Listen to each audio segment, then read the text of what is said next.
प्यारे प्रभु ने आकर ज़मीन पर कैसा किया है हमसे मिलन, क्या जाने कब हो तुझसे मिलन।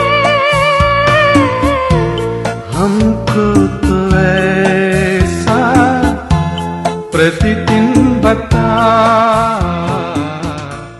प्रभु यीशु मसीह के सर्वश्रेष्ठ नाम में आपका अभिवादन।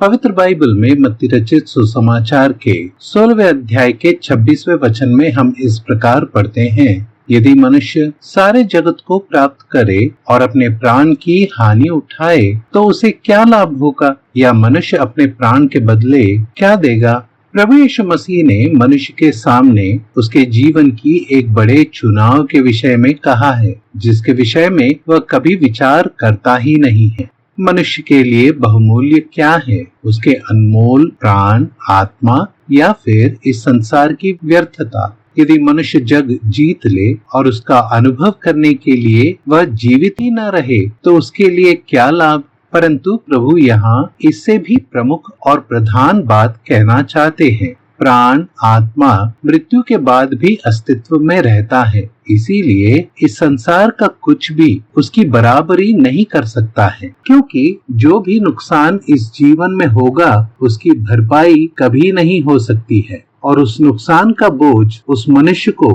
उठाना ही होगा। प्राण, आत्मा मनुष्य का आत्मिक और अमर भाग है, जो उसे विचार करने, निर्णय लेने, तर्क करने, मनन करने और आशा रखने का सामर्थ्य देता है, जिसके प्रभाव में देह कार्य करता है।